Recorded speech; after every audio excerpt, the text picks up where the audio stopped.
Лев Николаевич Гумилев. Струна истории. Лекции по этнологии, выпуск 2.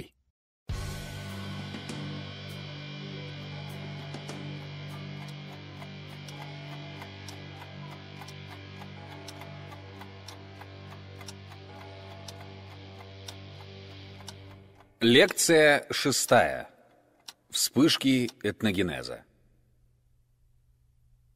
Если кто-нибудь будет так любезен и закроет дверь в зал. Итак, мы теперь знаем, что такое пассионарность. Так покажем, какое она имеет значение для нашей основной темы определения процесса этногенеза. Несмотря на то, что этногенезы происходят в совершенно разных условиях, в разное время и в разных точках земной поверхности, можно путем эмпирических обобщений создать идеализированную кривую этногенеза. Здесь я нарисовал один из вариантов кривой, который мы можем или вообразить, либо в конце лекции изобразить. Это будет идеализированная кривая, имеющая один большой недостаток, который в данный момент восполнить нельзя, но мы его как-нибудь постараемся обойти. Если на оси абсцисс мы представим время t, то здесь у нас совершенно четкая система отсчета по векам. То, что я написал цифры не римские, а арабские, означает, что я беру не реальные даты, а просто начало и концы этногенезов, и не обязательно могут быть века нашей эры.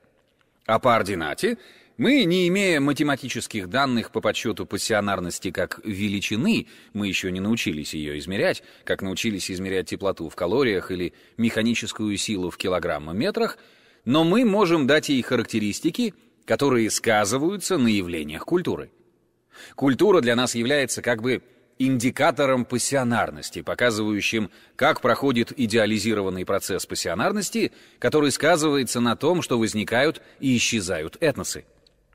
На сегодняшней лекции мы ограничимся только первой половиной кривых, восходящими линиями этногенеза, подъемами и акматическими фазами, а упадку, как очень важному и исторически очень мало изученному явлению, мы уделим следующую лекцию.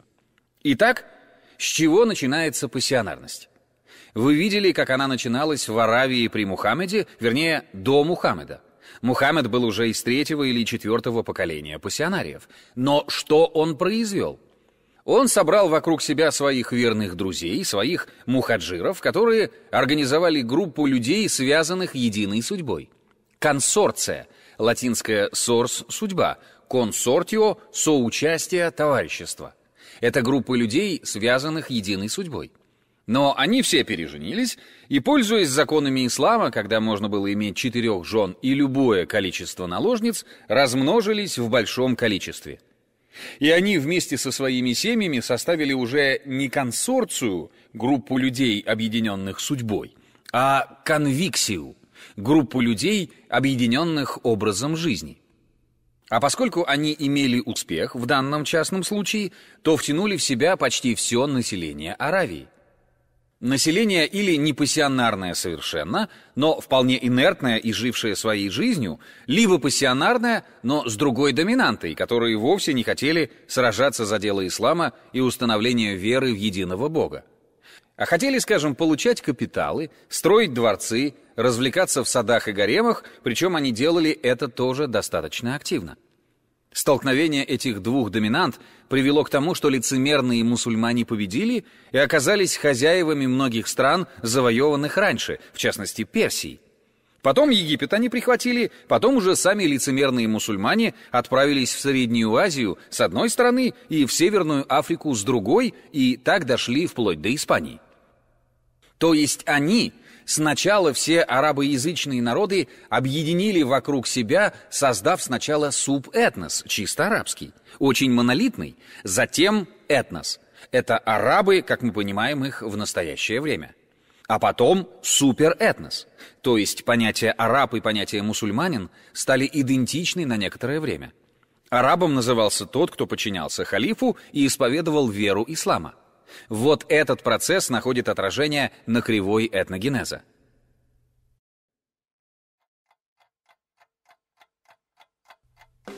Мухаммед и его сподвижники Абу Бекр и Омар были пассионариями.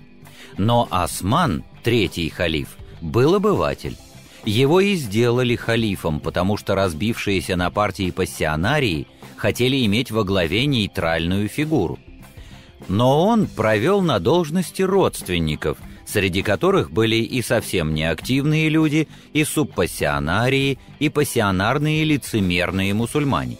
Их так называли за то, что они, признавая ислам на словах, в душе остались язычниками. Это вызвало недовольство пассионариев, сражавшихся за дело ислама, и они убили Османа. В междоусобной войне были люди всех трех типов, и все они гибли. Но изначально пассионариев было меньше, и именно их убыль была заметна. Пассионарное напряжение халифата снизилось, и стала возможность координации управления государством от Инда до Атлантики.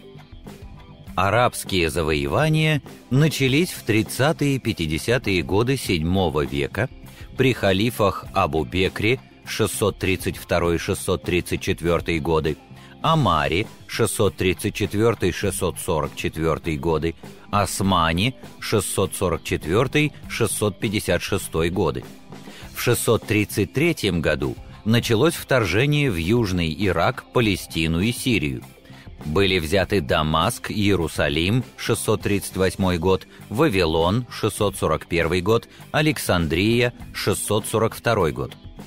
В 639 году они вторглись в Египет, в 642 в Северную Африку.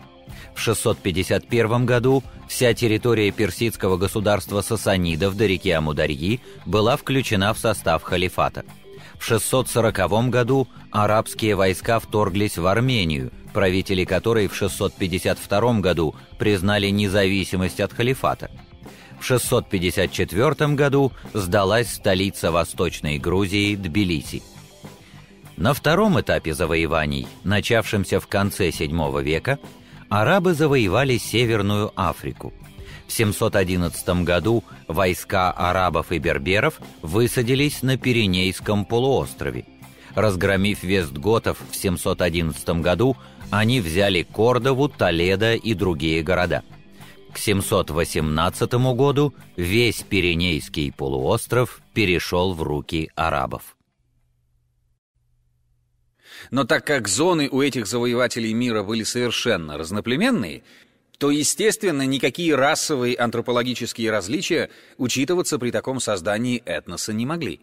Потому что у каждого араба уже в IX веке, я уже не говорю о X, если у него отец араб, то мама была, допустим, грузинка, бабушка полька, прабабушка итальянка, ее мать негритянка и так далее.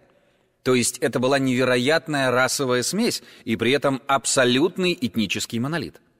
Вот вам пример того, как этнос и раса могут различаться как понятия не только несходные, но совершенно разнополярные, как разные системы отсчета. И вот нас интересует вопрос: всегда ли так происходит? Посмотрим, как начинался этногенез в Западной Европе. Сначала в V-VI веках в Западной Европе был полный хаос. Римская империя, упавшая от собственной тяжести, стала добычей нескольких кучек германцев и славян, которые в нее проникли. На запад больше пошли германцы, на восток — славяне. Но дело даже не в этом. Каковы были численности тех племен, которые захватывали территории Римской империи? Вандалов, например, было всего 20 тысяч, это одна дивизия, однако они прошли всю Северную Африку, но там их довольно быстро ликвидировали. Их было мало, население было не за них. И, в общем, они попиратствовали около 100 лет, а потом их византийцы завоевали и уничтожили. Вестготов было в 4 раза больше. Они захватили половину Франции и Испанию всю, за исключением ее северо-западного угла, где осели свевы. Вы представьте, готов 80 тысяч человек на такое пространство, которое идет от северного Пуатье и Орлеана до Гибралтара. Это, сами понимаете, ничтожный процент. Занимали они, правда, самые высокие должности. Короли из их среды были, и вельможи тоже были из них. Но ведь жениться-то надо. Кроме того, раз жена и дети, значит, надо было иметь слуг, а это все местное население. А дом с женой, детьми и слугами — это уже единая система. В общем, вестготы оказались поглощенными этими системами из местного населения, потеряли силы к сопротивлению и были очень быстро разбиты, сначала франками на севере, а потом арабами на юге, и потеряли свою самостоятельность. И вот в таком жалком состоянии находилась почти вся Европа, которая в VIII веке была объектом нападения всех соседей, которые того желали. С юга нападали арабы, которые достигали Пуатье и Луары, свирепствовали и даже селились в бассейне Роны, около Марселя и даже выше.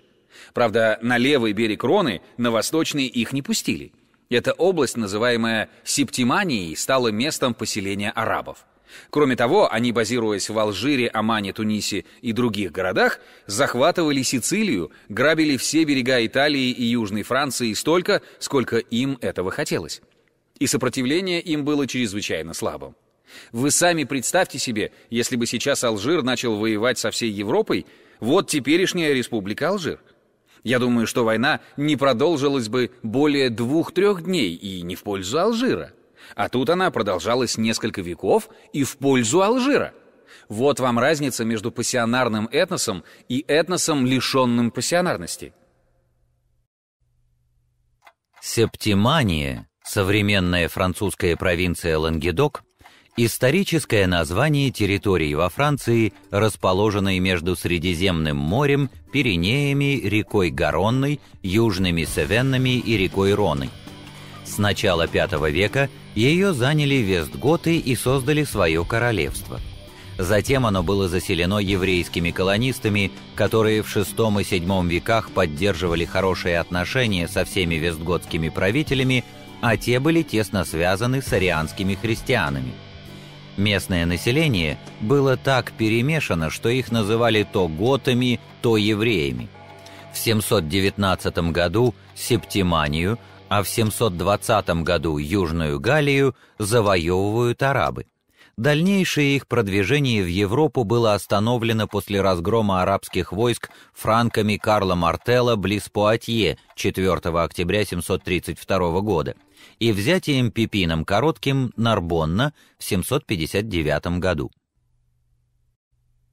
Точно так же, как арабы с юга, и, пожалуй, даже еще хуже, начали с 800 года свирепствовать норманны, которые из Скандинавии, из Норвегии и Дании и даже из Швеции образовывали банды викингов. Они устремлялись кто на Англию, кто на северный берег Франции, на побережье Германии между Рейном и Эльбой в Испанию. Ну, там им приходилось труднее, потому что они встретились с арабами, и арабы их отбивали очень сильно. Они грабили Южную Францию, они грабили все побережья Средиземного моря, и отразить их не было никакой возможности. Например, Ирландию они захватили целиком, так же, как они на какой-то момент захватили и Русь. Но вот что любопытно.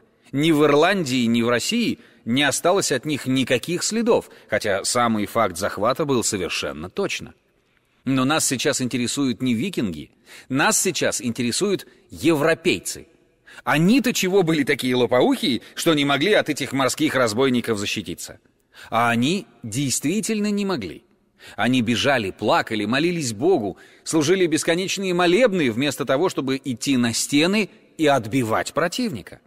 В X веке в Западной Европе была специальная молитва «Спаси нас, Господи, от ярости норманнов». Еще хуже были степные кочевники. Суть в том, что когда создавался Великий Тюркский Каганат, небольшая кучка туранцев, живших между Аральским морем и верховьями Яика, сейчас это Урал, она от тюрок убежала. Бежать можно было только на запад она и убежала. Прошли сначала за Дон, наводя на всех страх, потому что они объявили, что они великие завоеватели с Востока. И местные жители им поверили. Потом, когда обман раскрылся, было уже поздно. Затем они отправились за Днепр, потом, боясь, что тюрки их и там достанут, перевалили за Карпаты и захватили среднее течение Дуная, страну Паннонию. Это был народ, известный в литературе как авары, а по-русски обры.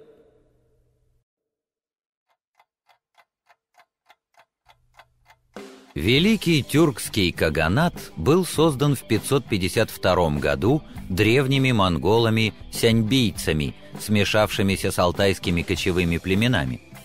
Авары – союз племен, главную роль в котором играли тюркоязычные племена. Они были авангардом большой группы племен, переселившихся из Центральной Азии и составивших основу западно-тюркского каганата. В середине VI века они вторглись в степи Западного Прикаспия и далее в Северное Причерноморье, Подунавье и на Балканы. В 50-60-х годах VI века в Паннонии, равнинная территория современных Венгрии, а также части Югославии и Австрии, был создан аварский каганат, племенное объединение типа варварских империй. Во главе его стоял крупный полководец хан Баян. Было их очень мало. По данным Среднего Востока, первоначально их было около 20 тысяч, а к ним присоединились еще 10 тысяч, которые их догнали потом. Если 30 тысяч мужчин, это значит общее население 120-130 тысяч человек. Это ничтожное население, это население современного городского района, и тем не менее своими набегами они опустошили Германию, почти всю восточную часть Франции, ворвались в Италию и на Балканский полуостров доходили до стен Константинополя. Нас интересуют не эти завоеватели, а та слабость сопротивления, которая была у тогдашних европейцев. С ними можно было расправляться как угодно, хотя в их хрониках идут рассказы о каких-то грандиозных победах того или иного короля. Но когда начинаешь читать, то видишь, что это немцы били немцев и очень этим гордились и восхвалялись, а вот когда с не немцами схватились, вот тут у них не получилось. Но все это шло примерно до 800 года, точнее, в промежутке между 736 и 800 годом. Тут появились люди, которые начали оказывать сопротивление. Это были ранние каролинги – Карл Мартелл, его сын Пипин Короткий и его сын Карл Великий. Они стали собирать людей, на которых могли положиться, и этих людей они называли хорошо нам известным словом «товарищи». На немецкий язык это слово переводится как «граф», и эти товарищи составили их основу.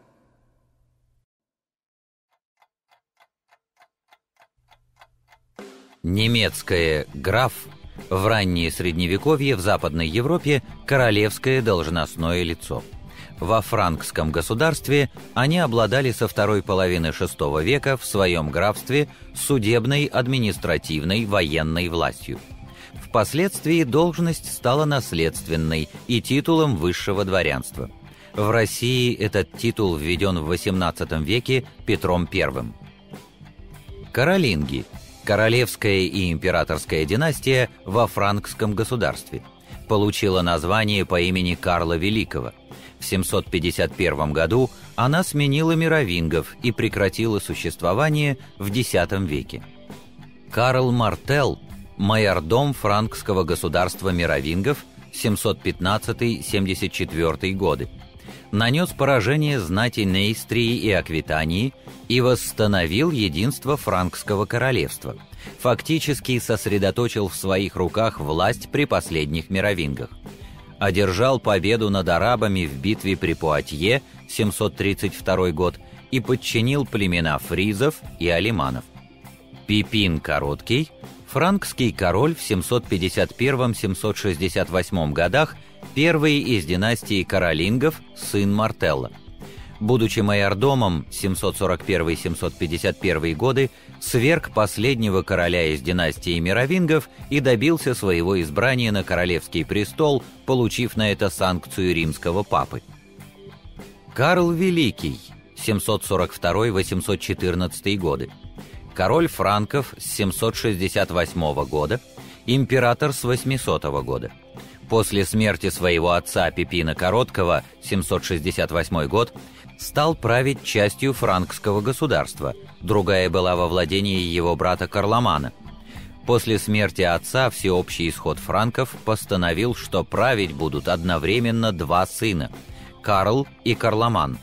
Первому досталась Нейстрия, Аквитания и Северная Австразия, второму – Бургундия, Алимания и Южная Австразия.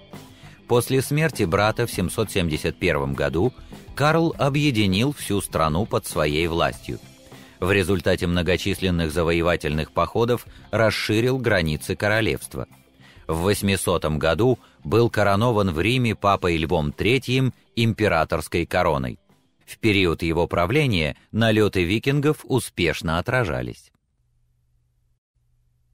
Как управлять страной, совершенно не способной ни к самозащите, ни к самоуправлению, страной, которая даже и налоги-то почти не могла платить?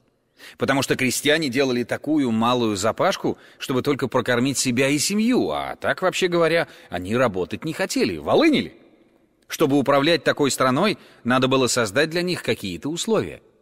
И тогда этим товарищам, иммигрантам, выделялись места для поселения, которые они должны были своими средствами охранять, за что получали невиданная в древности вещь бенефициум, то есть зарплату. Буквально бенефицио значит благодеяние, но это было в нашем понимании зарплата. Если он служит, то он получал право собирать налог с жителей какого-то района и брать часть его себе, чтобы прокормить себя, свое войско и защищать этих жителей. Он был в этом заинтересован. Иногда мостовую пошлину ему давали, иногда доход с какого-нибудь города, который поступал в королевскую казну. Так возникли феодалы. И тут надо внести ясность. Потому что, согласно социологической школе, феодализм возник значительно раньше, и это правильно.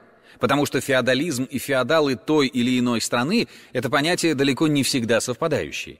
Феодализм – это способ производства, при котором работающие крестьяне являются хозяевами средств производства, но платят ренту своему феодальному владельцу.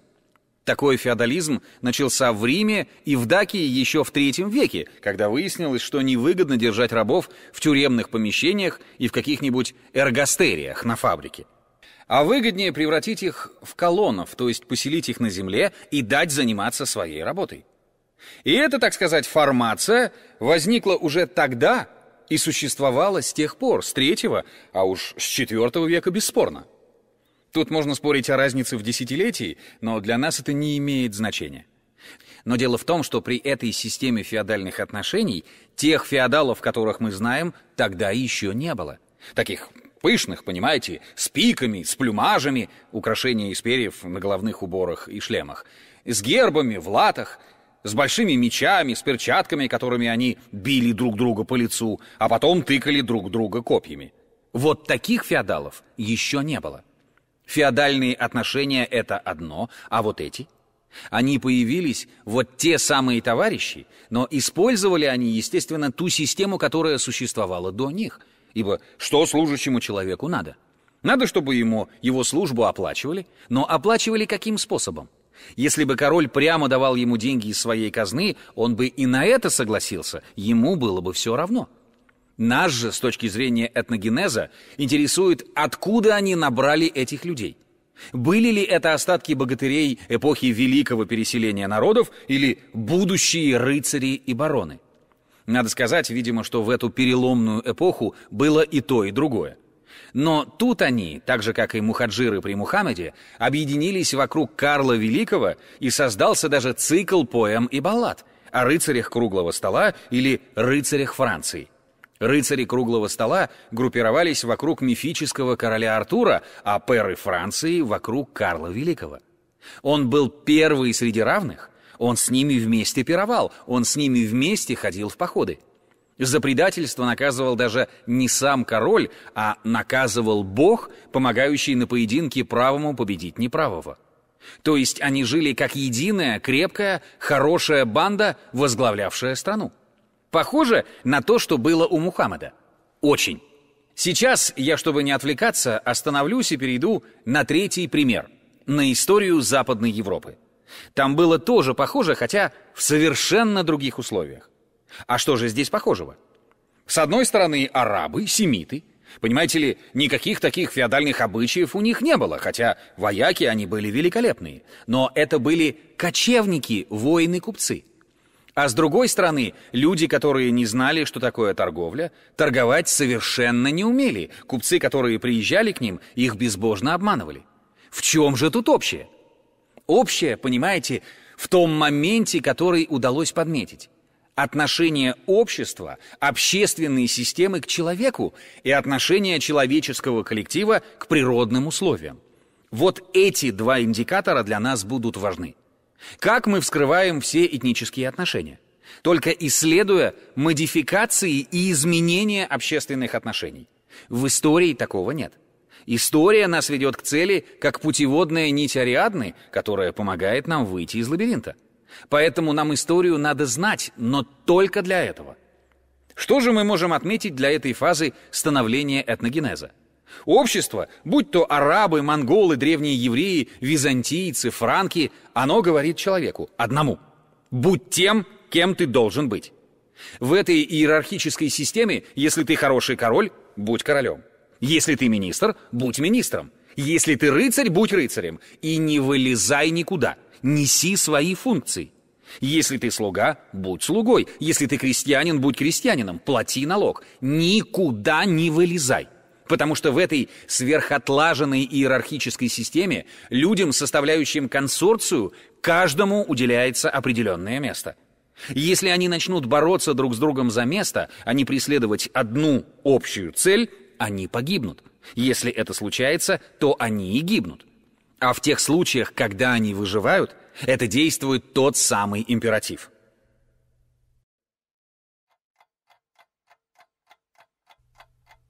Императив, латинское императивус, повелительный, безусловное повеление нравственного долга.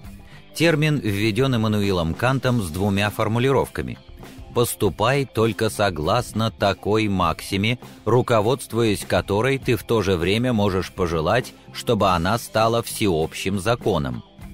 И «Поступай так, чтобы ты всегда относился к человечеству и в своем лице, и в лице всякого другого, так же, как к цели, и никогда не относился бы к нему только как к средству». Ну хорошо. А если, скажем, король не соответствует своему назначению? Свергнуть его, и нечего с ним цацкаться. А министр оказывается глупым и неудовлетворительным, а отрубить ему голову. А если рыцарь или всадник оказывается трусоватым и недисциплинированным? Отобрать лошадь, оружие и выгнать к чертям собачьим, чтобы и близко духу его не было. А если крестьянин не несет налог, не вносит налог? Ну, это мы заставим, это мы умеем. В общем, каждый должен был быть на своем месте. И из коллектива с таким общественным императивом получалась весьма слаженная этническая машина, которая либо ломалась, либо развивалась. Надо сказать, что то, что сделал Карл Великий, по сути, это был переломный момент, сломалось и сломалось очень быстро. Ибо нужно было набрать нужное количество товарищей, то есть графов, и поставить во главе их воевод, то есть герцогов, и снабдить их достаточным количеством рядовых, то есть баронов. Слово «баро» значит просто «человек». Для этого нужно собрать все пассионарные силы тогдашней Европы.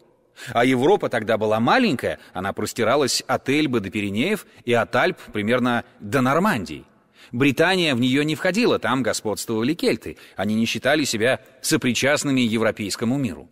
Графов собирали со всех германских племен, собрали со всех и уцелевших от Рима галло-римлян, то есть приглашали посторонних, кого можно. Если попадались какие-нибудь пленные хорошие, у арабов, например, брали в плен, им предлагали креститься и войти в товарищи. Почему? Потому что таких людей мало. Вы понимаете, ведь из этого кавардака ничего не получилось.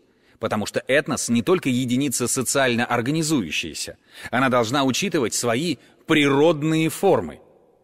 Карл Великий умер в 814 году. При его сыне, Людовике Благочестивом, начались распри, которые закончились к 841 году полным развалом империи. И по какому же принципу? По принципу территориальному. Западная часть, которая сейчас составляет большую часть территории Франции, она была романоязычной.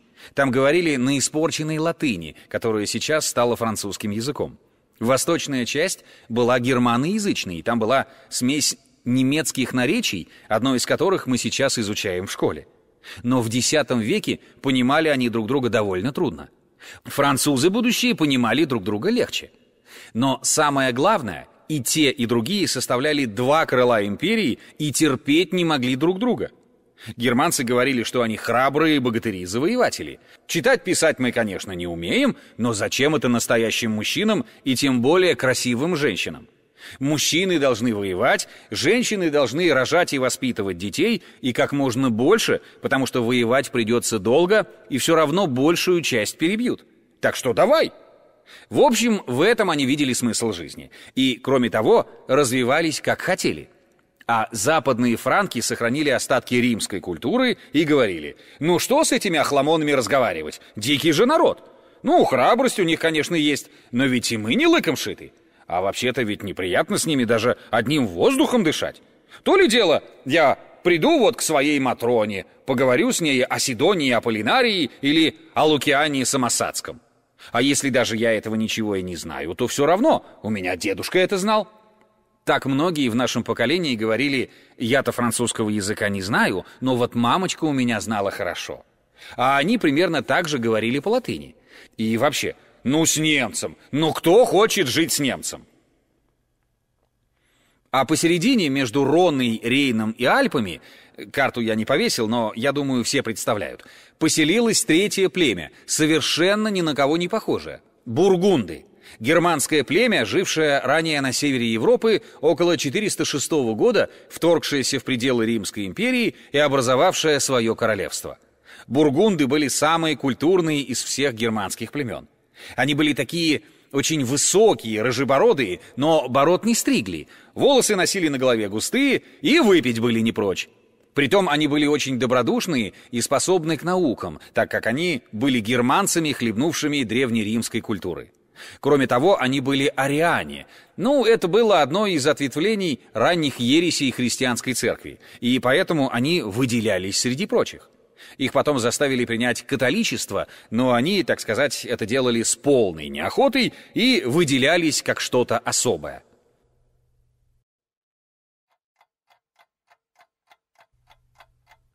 Ариане – последователи Александрийского богослова Ария, жившего в IV веке. Они считали, что Сын Божий не равен Богу Отцу и не вечен, так как сотворен Отцом. Арианство не имело большого успеха в самой Римской империи, особенно после предпринятых на него гонений императором Валентинианом II. Зато среди германцев оно развивалось необыкновенно быстро. Часто они принимали его исключительно из политических целей. Когда же усилилась власть римских епископов и римской культуры, германские племена подпали под это влияние и постепенно были обращены в католицизм. Бургунды вернулись в католичество при короле Зигмунде в 517 году.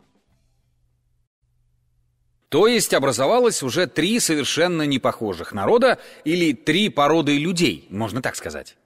Причем они друг друга отличали великолепно. Если человек приезжал откуда-нибудь, допустим, из Китая или из Персии, то они ему казались все на одно лицо. Но как только он там поживет, он видит, что они различны. А поскольку они были различны, то они и хотели жить различно. А империя-то была одна. От Эльбы, понимаете, до реки Эбро в Испании. Карл Великий захватил небольшой кусочек Каталонии, Барселону захватил. Так что большая относительная империя, и управление там должно быть одно. А чье? Вот тоже вопрос. Но кончилось это дело так. У Людовика Благочестивого было 3 сына, и они схватились между собой. После смерти отца в 840 году 19-летний Карл Лысый стал королем западных франков и объединился со своим братом Людовиком Немецким против Лотаря I, который владел Северной Италией и наследовал титул императора. Сначала двое, Людовик Немецкий и Карл Лысый, напали на своего старшего брата Лотаря, императора, и разбили его в битве при Фонтане в 841 году. Это год рождения Европы. Объясню почему. Лотарь бежал, но что было странно, и это отмечают даже хронисты, обычно после больших битв победители убивали раненых и побежденных, а тут они говорили: «Зачем мы воюем? Мы ведь все-таки свои. Принципы у нас разные. Вы вот защищали Лотаря, который был за единство империи, а мы не хотим. Но все равно мы же не чужие». И носили раненым врагам воду. Так что война, как видите, имела свои особенности. Особенности, несвойственные воинам того времени.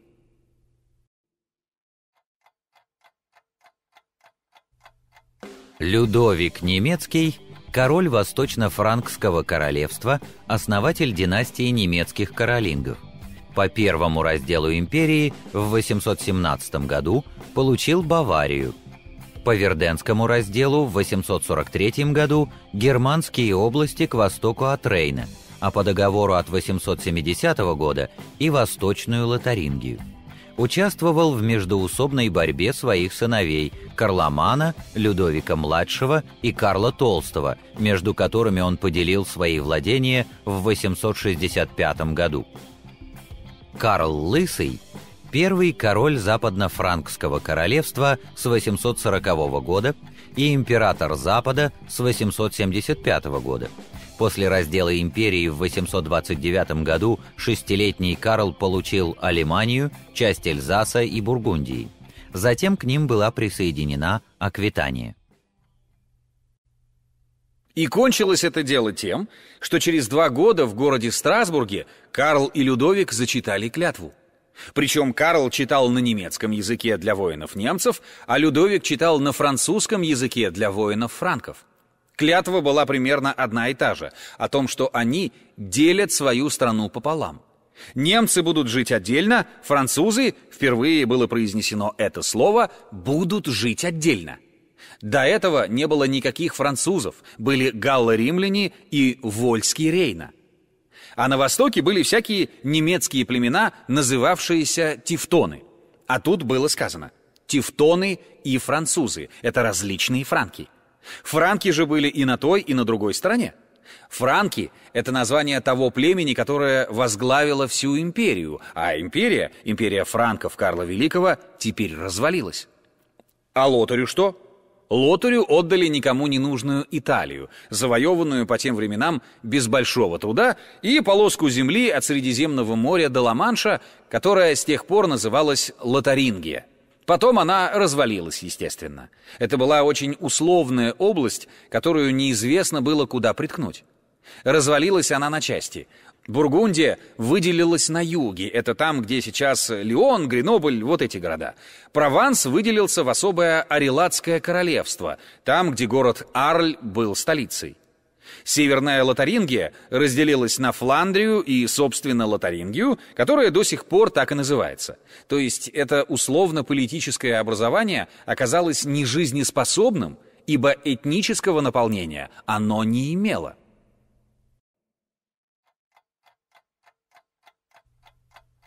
Лотарь, старший сын Людовика Благочестивого, с 817 года соправитель отца. В 822 году получил Италию, в 823 императорскую корону, а в 833 восстал против отца и принудил его отказаться от престола. После смерти отца стремился объединить империю, но после войны с младшими братьями по договору в Вердене в 843 году получил титул императора и Италию, Бургундию, а также территорию между Рейном, Маасом и Шельдой. Германские племена Людовика Немецкого и неистрийцы, аквитанцы и бургундцы Карла Лысого одержали победу над австразийцами и итальянцами Лотаря. Империя стала окончательно разделена.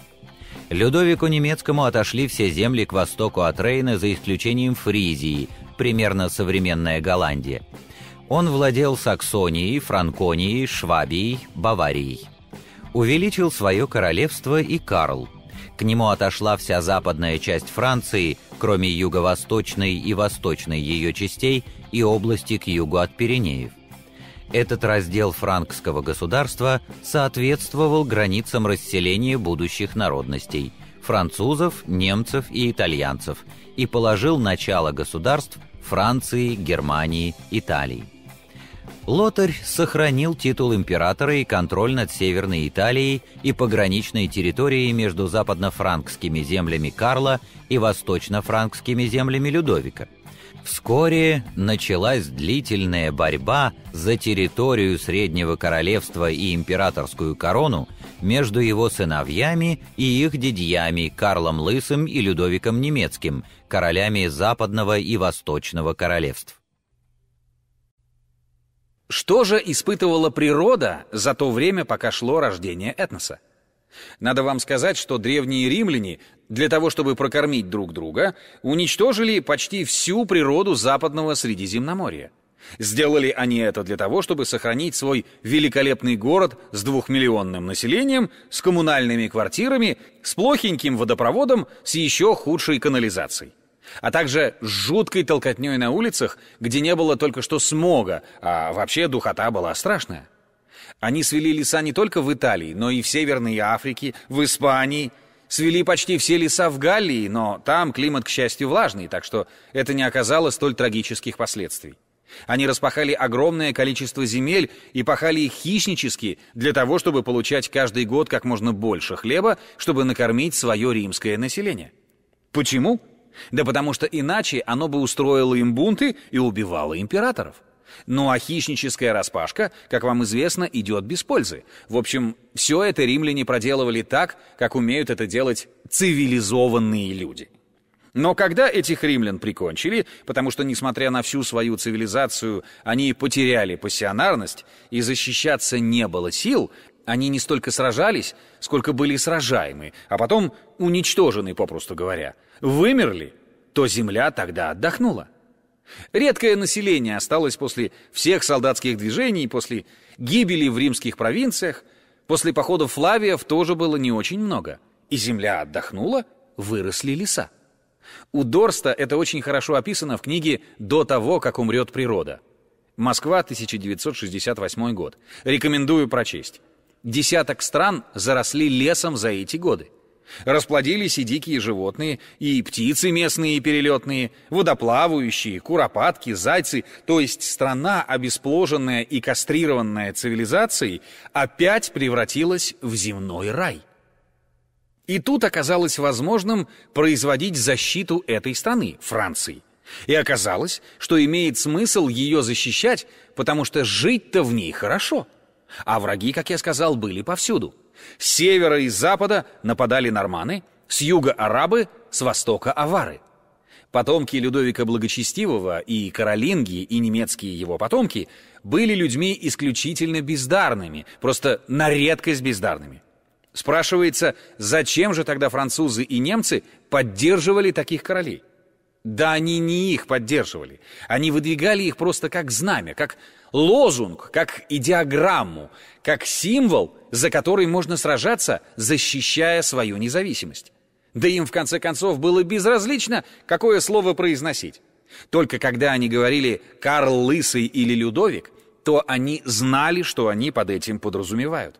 И шли-то они ради себя, ради осуществления своих идей, то есть произошел пассионарный толчок.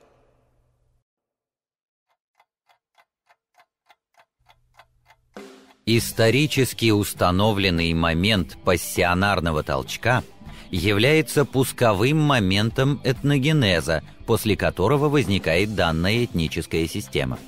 Пусковой момент этногенеза выбирается за нулевую точку отсчета при составлении диахронических шкал.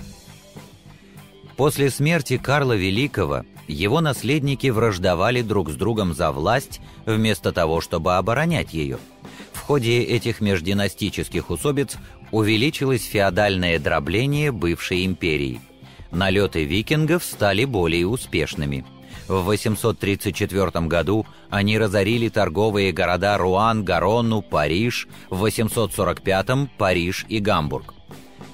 Карл Лысый не мог добиться исполнения военной повинности от подданных, откупался от норманнов золотом.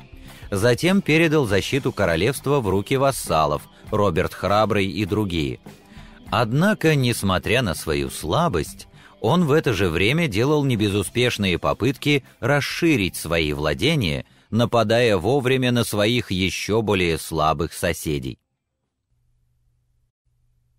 И все эти графы и бароны, которые были из их среды, имен которых мы не знаем, они начали интенсивно и мужественно сопротивляться нападениям сарацинов, то есть мусульман, нападениям викингов, то есть норвежцев и датчан, нападениям обров, ненавидели греков, презирали итальянцев, у которых ничего подобного не было и которые, так сказать, проживали последний срок, и плевали на британские острова, где были тоже остатки великого переселения народов, англы и саксы, абсолютно потерявшие способность к защите от тех же самых викингов-норманнов. А вот здесь, в центре Европы, будущие феодалы оказались ребятами весьма дельными, потому что они продолжали кооптировать, принимать в свою среду людей толковых, смелых, верных, умеющих сопротивляться. При всех неприятностях своего характера они все время обновляли свой состав. Кончилось это дело тем, что однажды викинги вошли в устье Сены, разграбили все, что могли, прошли до города Парижа и решили разграбить и его.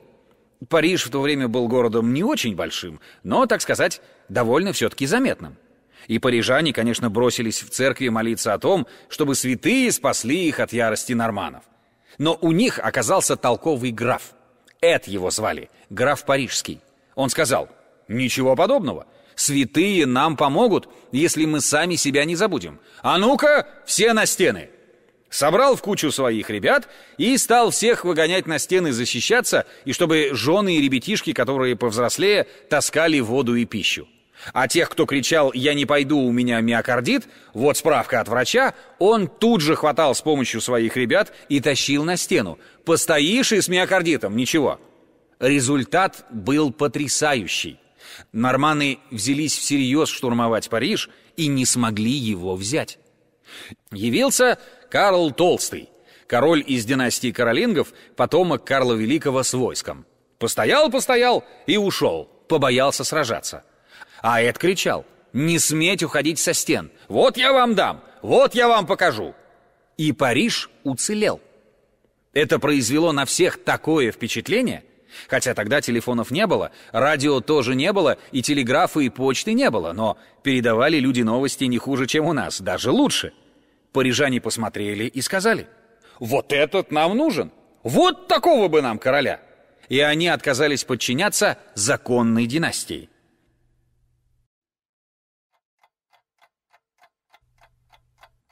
В средние века столицы не имели современного значения. Столицей тогда было место коронации монарха либо пребывания его двора. Король для управления страною все время перемещался. С момента завоевания Галлии франками власть всегда находилась на севере, но в разных городах. Париж окончательно стал главным городом королевства с воцарением капетингов, бывших графов парижских. Эфт, около 860-898 годов, граф Блуа и Орлеана, сын Роберта Сильного, герцога Нейстрии, самый могущественный из графов Запада Франции. Он был известен справедливостью, благочестием и храбростью. Это был человек храбрый, одаренный великими талантами, величественной и прекрасной наружности. В 845, 857 и 863 годах Париж был атакован и разграблен викингами. Но когда в 885 году они вновь напали на Париж, взять его не удалось. Город укрепили каменными стенами. 10 месяцев викинги осаждали город. Гарнизон графа Парижского из 200 человек удерживал крепость, пока враг не отступил. Карл Толстый, около 832-888 годов, король Алемании, Италии, король немецкий, император Священной Римской империи, сын Людовика II немецкого. Робкий, нерешительный, податливый и набожный, он всю жизнь страдал от припадков эпилепсии и головных болей. Когда защитники Парижа совсем стали изнемогать от тягот осады, Эд сам отправился просить помощи у императора Карла III Толстого, а затем с большим трудом пробился обратно в Париж. Но Карл не стал помогать осажденным. Своим примером Париж доказал, что можно отражать нападения викингов. Но враг не отступил окончательно. В 889 году норманы вновь осадили Париж. Эд вынужден был выплатить им выкуп. И в 890 году он ничего не мог сделать с врагом, опустошавшим Пикардию, а в 891 потерпел поражение в битве в Вермандуа. В 888 году Эд, граф Парижский, был избран королем Франции, хотя он не относился к роду каролингов. Власть, которую он получил, была очень непрочной. Эду пришлось постоянно отбивать нападения норманнов и укрощать собственных вассалов. В 893 году Карл Простоватый, Капетинг, стал королем Франции.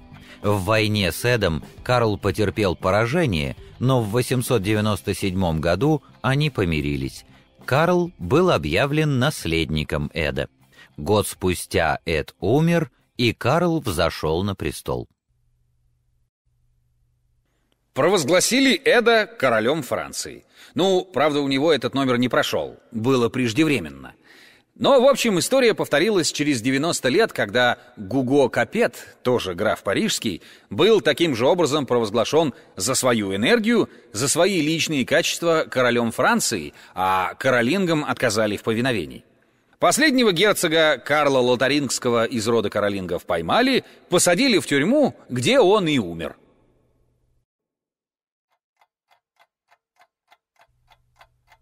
Гуго Капет, сын Гуго Великого, герцога Франции, внучатый племянник Эда, графа Парижского.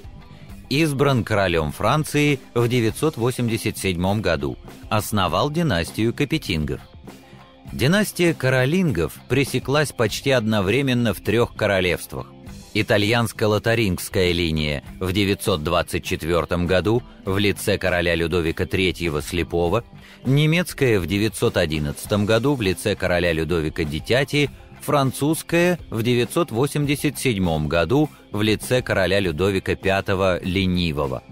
Окончательно история каролингов завершилась в марте 991 года, когда Гуго Капет бросил в темницу всеми преданного герцога Карла Лотарингского с женой и детьми.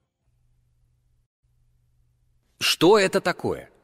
Бунт пассионариев, опирающихся на людей гармоничных и субпассионарных, то есть волнение против чего? Против королей своих и системы, потерявшей пассионарность. Но почему она удалась в данном случае и не удалась, например, в Лотарингии? А вот обратимся к географии, вернее, к исторической этнографии, это наука географическая. Франция в X веке была населена не одним народом, как сейчас, французами, а целым рядом народов.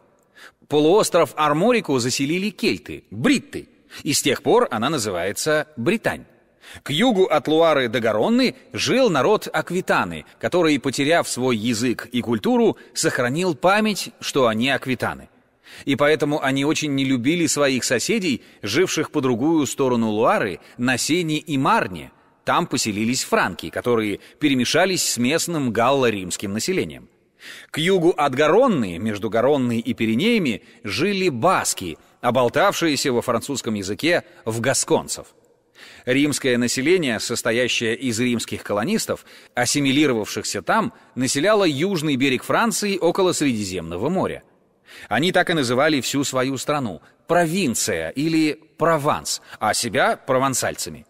Смесь там была невероятная, потому что там и арабы примешались, и остготы примешались, бургундов там много осело. В общем, кого там только не было. Вот, они там испаялись в единое целое.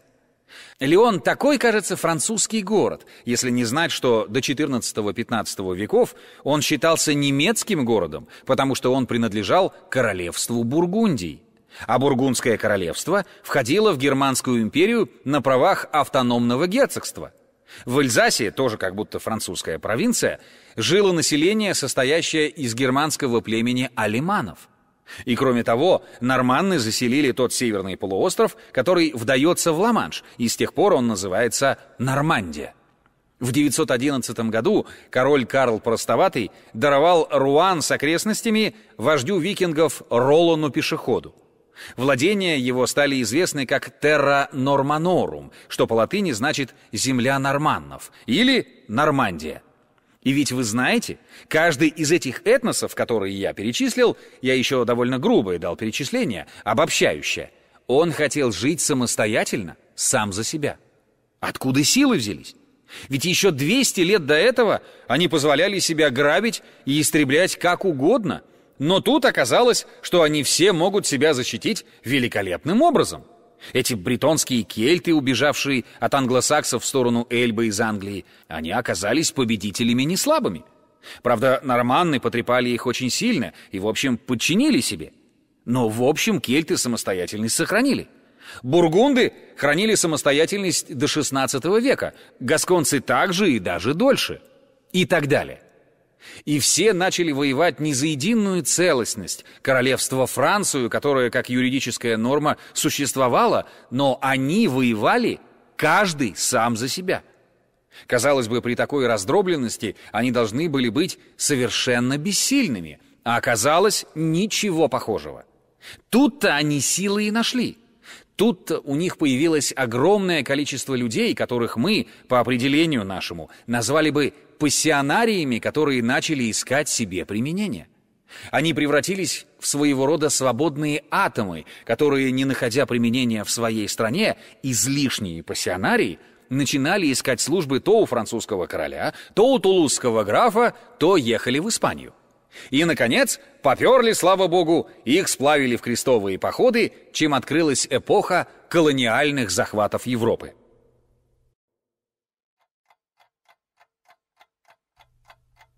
Тулузское графство существовало на юге Франции с середины IX по XIII век.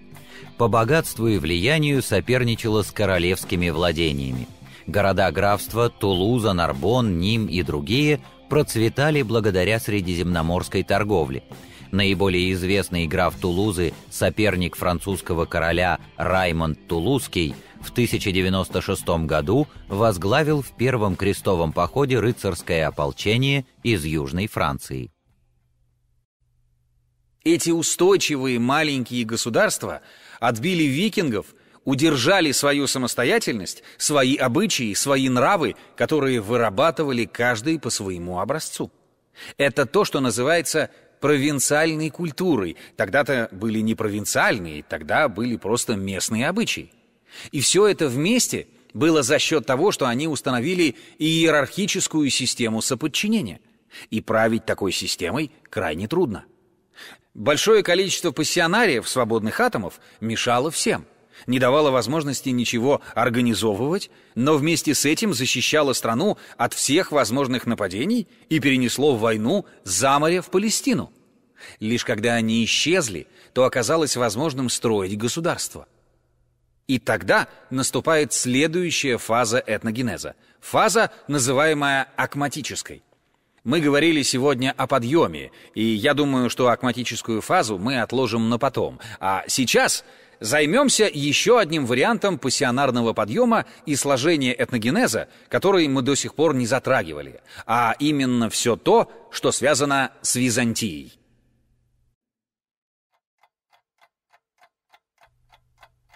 Фаза подъема – фаза интенсивного роста пассионарного напряжения в этнической системе вследствие пассионарного толчка, приведшего к появлению этой системы. Характеризуется энергичной экспансией вновь возникшего этноса, резким ростом всех видов его активности, демографическим взрывом, быстрым повышением числа подсистем этнической системы. В фазе подъема формируется новая этническая доминанта и социальные институты. Для данной фазы характерно обостренное ощущение времени, а также общественный императив «будь тем, кем ты должен быть». Эта формула отражает высокую дисциплину во вновь возникшей системе, где жесткой регламентации подвергается поведение членов коллектива, брачные отношения и использование ландшафта.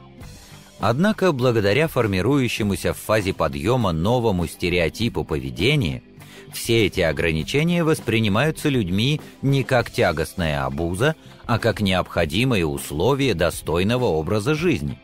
Фаза подъема начинается с инкубационного периода, сначала скрытого, а затем явного. Окружающие этносы воспринимают фазу подъема как образование общности крайне активных людей, отстаивающих непривычные идеалы и завоевывающих себе место под солнцем часто за счет соседей. После фазы подъема наступает акматическая фаза. Характерные примеры фазы подъема Рост численности и влияния христианских общин в I-III веках нашей эры, приведший к созданию византийского суперэтноса.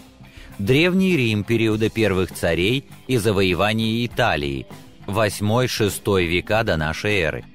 Арабы-мусульмане периода создания халифата и распространения ислама, VI-VIII века нашей эры, включая инкубационный период. Монголы XI-XIII веков нашей эры, чья агрессия распространилась почти на все пространство Евразии. В России подъем связан с политикой Александра Невского, победой на Куликовом поле, возвышением Москвы, созданием единого российского государства и его расширением. XIII-XV века. Почему это нам должно быть особо интересно? И в случае с арабами, и в случае с франками, то есть западноевропейцами, слово «франки» было тогда собирательным, всех западноевропейцев франками называли, потому что они прошли подъем от начала, от совершенно раздробленного, расхлюстанного, почти гомеостатического состояния этносов, которые существовали по инерции, как реликты, и поэтому на пустом месте легко было строить. Гораздо труднее было с тем восточно-христианским этносом, который создался в условиях огромного подъема и могучей социальной системы, именовавшейся Римской империей.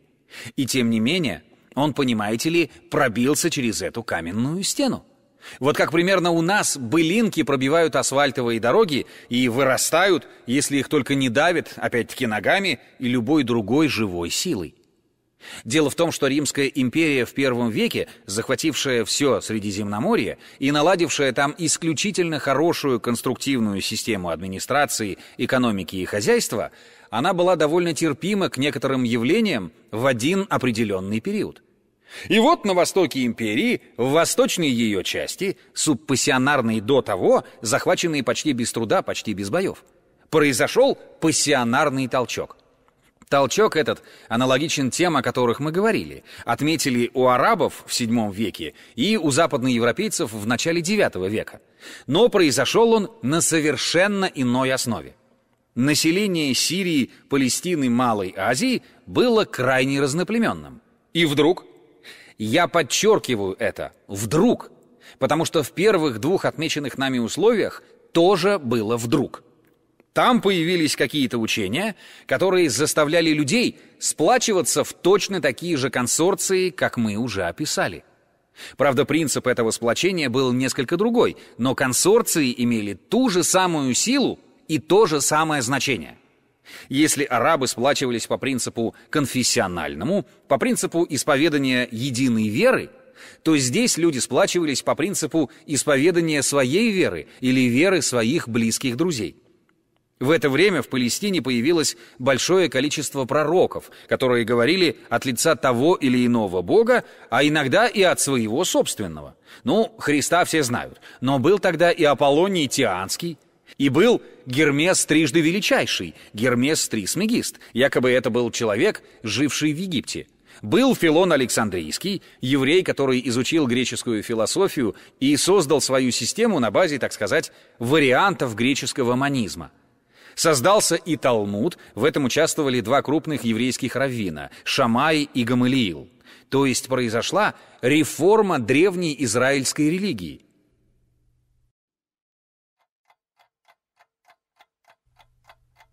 Аполлоний Тианский, I век нашей эры, легендарный странствующий философ-неопифагореец. По легенде, происходил от бога Протея, загадочно исчез, а после смерти творил чудеса. Он реформировал учение Пифагора, вершил судьбы Римской империи. Жил во времена императоров Нерона и Домициана, был обожествлен и даже помещен среди императорских кумиров.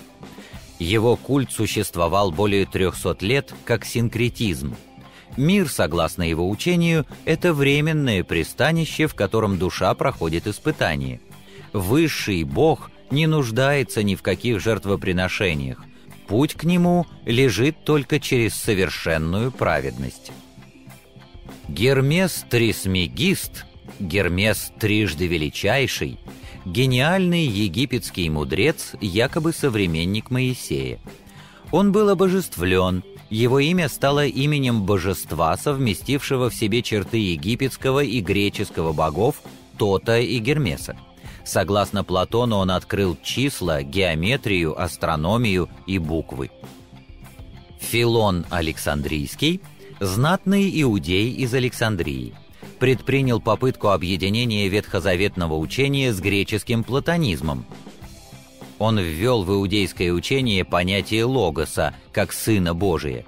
Около 400 года мудрецы Израиля записали свои споры и комментарии к Мишне, книге, от которой Иуда зафиксировал устный закон, и назвали получившийся свод законов Талмудом.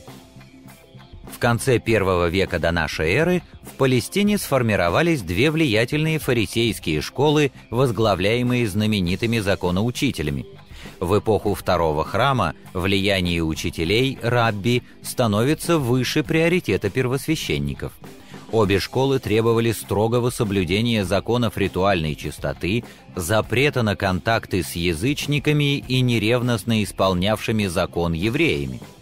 Школа Шаммая в своей интерпретации закона отличалась жесткостью и бескомпромиссностью. Школа же, возглавляемая фарисеем Гиллелем, жившим в конце I века до нашей эры и начале I века нашей эры, подходила к интерпретации закона с большей гибкостью. После разрушения храма в 70 году нашей эры именно она стала решать задачу реорганизации иудаизма. И религия стала тем выходом, в который устремилась пассионарность, как жидкость, которая находится в каком-то сосуде, выливается из него там, где образуется дырка.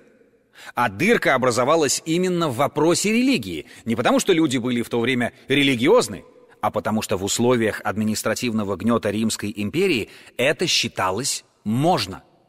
В I веке римляне были уже фактически безбожниками, потерявшими веру в своих древних богов – Юпитера, Квирина, Юнону, я боюсь спутать греческие названия и римские, и так далее.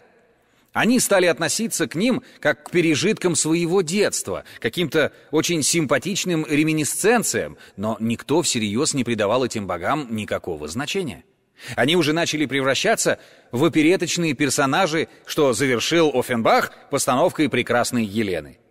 Этот культурный процесс, в общем, римлян несколько дезориентировал и дал им возможность не заметить того, что люди, появившиеся, пассионарные люди, и что они занимаются совершенно дозволенным делом, составлением и изобретением новых культов, и считали, что это можно. А пусть кто хочет, тот то и говорит, лишь бы он соблюдал закон. Христианство, которое нам кажется абсолютно монолитным, таким в I веке еще не было. Тот случай, который имел место в 33 году на Голгофе, стал известен всему миру, но все его воспринимали очень по-разному. Одни считали, что это просто казнь человека. Другие говорили, что это снисхождение духа бесплотного, который вообще не страдал, и это просто видимость, что его на крест повесили. Третьи говорили, что это Бога-человек. То есть течений было огромное количество. И первое место в этом движении, инициативу в этом движении взяли кто? Евреи. Они-то со свойственной им горячностью подняли шум. Конечно, повешен там был какой-то ничтожный человек, и это правильно. Но не в этом дело. Римляне такие сволочи, гады, мерзавцы. Они на нашу священную еврейскую землю пригоняют, кого бы вы думали? Свиней. И едят. А римские легионеры получали паёк в виде свинины и привыкли к нему. Так что гарнизоны, которые были расположены в Палестине, оскорбляли чувства евреев. Вы спросите, а как же до этого? А до этого они прожили под римлянами 100 лет и довольно, так сказать, безразлично. Как говорится, ну зачем такую гадость есть и зачем вам к ней прикасаться? Тьфу! А тут они стали уже активно возражать и сказали «нет, не тьфу», они сказали «бей». А это была уже разница очень существенная. Так возникла Иудейская война.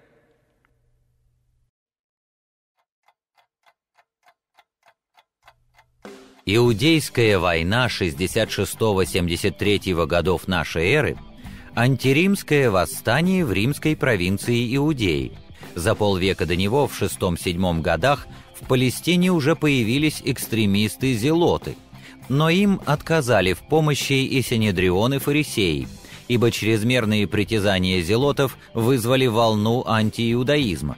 В Иудейской войне против эллинизированной царской власти саддукеев выступили другие сепаратисты нерушим, по-гречески фарисеи, за которыми пошел народ, так что правительство было вынуждено идти на компромисс.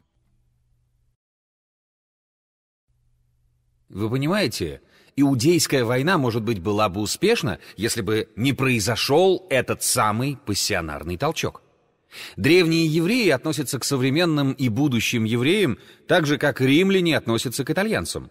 И евреи тогдашние, местные евреи, современные евреи — другой этнос, хотя и происходящий в значительной степени от предыдущего, имеющий ту же культурную традицию. Они разделились на 4 группы, которые терпеть не могли друг друга. Те, которые соблюдали старый закон и старые обычаи, назывались фарисеями. Они носили длинные волосы, расчесывали бороду, золотой обруч, длинную одежду, изучали Тору, читали книги, соблюдали все посты и обряды и терпеть не могли саддукеев. А те ходили в греческой и римской одежде гематиях, накидка, которую носили и мужчины, и женщины, и хитонах, женское платье из цельного прямоугольного куска ткани, брились, либо выстригали изящные бородки по римскому образцу. Дома говорили по-гречески, имена давали друг другу такие, как то Аристомах, Диамид, никак не еврейские, но держали в своих руках деньги и командовали войсками. Но и те, и другие презирали простых пастухов, земледельцев, которые собирались где-то в пещерах палестинских гор около Ливана, Ессеи. Там они читали друг другу пророчества и говорили, что, мол, этих фарисеев вообще не поймешь, что они говорят. Саддукеи уже почти не наши, а вот в пророчествах записано о борьбе духов света и духов тьмы. И когда духи света победят, и явится Спаситель мира и всех спасет, римлян выгонит, а этих гадов фарисеев и саддукеев усмирит. Христос пришел к ним, но свои его не по знаку, не признали. Евангелие от Иоанна. Они сказали: «Это нам не подходит». А кроме того, были ребята «оторви да брось». Они назывались сикарии и зелоты, то есть ревностные. Их было мало, но они имели очень большой вес, потому что они организовывали террористические группы и убивали всех, кого хотели. А убивать тогда они научились, и смерть, император, этим они овладели полностью. И поэтому на всех наводили страх.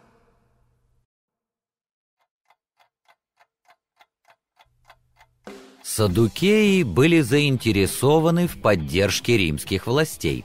Фарисеи, хотя и не испытывали любви к римлянам и порой конфликтовали с ними, но в решении проблемы власти в Иудее полагались на волю Божью. Они были наиболее популярной партией и имели огромное влияние как в Синедрионе, так и вне его. Ессеи же соблюдали заповеди более скрупулезно, чем фарисеи. Они верили, что ритуальной чистоты можно достичь только путем полной изоляции от мира. Они отказались от личной собственности, от всех традиционных элементов мирской жизни, включая брак. Зелоты, греческие ревностные. Секта возникла не ранее I века нашей эры. По многим вопросам они разделяли взгляды фарисеев, но считали, что Бог требует от евреев борьбы с Римом. Участвовали в вооруженных столкновениях с римлянами и призывали весь народ к сопротивлению иноземцам. Сикарии, латинское «сика» – кинжал, представители радикального крыла религиозно-политического течения зелотов в римской провинции Иудеи, I век нашей эры. Выражали интересы наиболее обездоленных слоев, были непримиримыми борцами против римского господства и гнета собственных властимущих. Они проводили массовое уничтожение долговых документов, освобождали рабов, записывали их в свои ряды, осуществляли террор против римских легионеров. А греки, которые были заражены, и эти римские египтяне, римляне, жившие в провинции Египет, были заражены разными идеями. Они испытывали влияние различных восточных религиозных культов и страшно этим делом заинтересовались. Изучили переведенную на греческий язык Библию и пришли в полный ужас. Если это Бог, который там описан, то какой же он нехороший Бог? И какой он создал нехороший мир, в котором так плохо жить? Друзья мои, в каждую эпоху считали, что жить плохо, и та эпоха не была исключением. Вот. Это же не Бог. Что он сделал? Адама и Еву и запретил им познание добра и зла. То есть хотел их оставить в дураках. Хорошо ли это? Да, и потом выгнал их из рая, когда их научил кто? Хороший, добрый, лазоревый змей. Он Еве дал яблоко и все остальное. Он просветил их. Ну, змей-то хороший, а этот-то творец-то мира, оказывается, просто не творец, а ремесленник. Потому что он сотворил мир халтурно, поэтому нам всем и плохо. И они стали почитать змея. Могучее движение было, называлось по-гречески «офиты».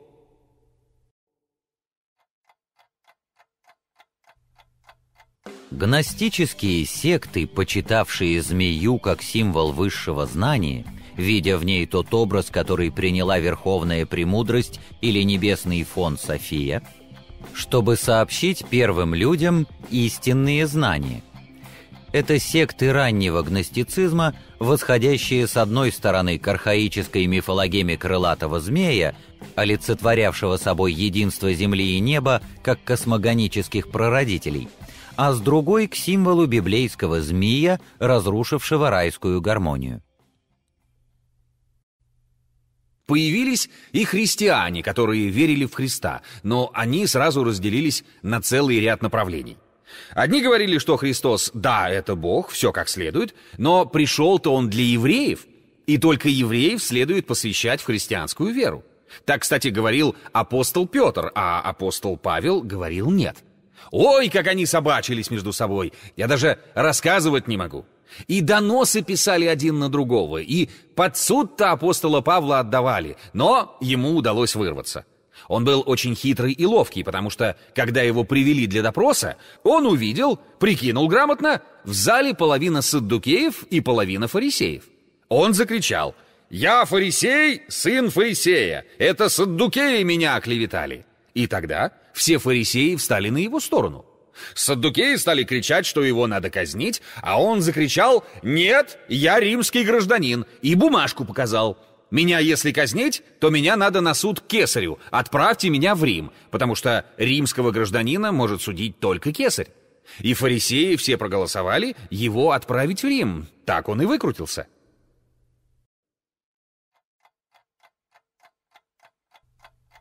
Причиной конфликтов была и горячность, присущая характеру апостола Павла, то мощное эмоциональное поле, которое он привносил с собой в тихие еврейские собрания. Ему говорили: «Ты всех иудеев, живущих между язычниками, учишь отступлению от веры Моисея, говоря, чтобы они не обрезывали детей своих и не поступали по обычаям». Деяния. Иаков потребовал от Павла 70-дневного покаянного очищения в храме. Для Павла, призванного к служению самим Иисусом, это было унижением. Но он совершил это, сближаясь и с евреями, и с назареями.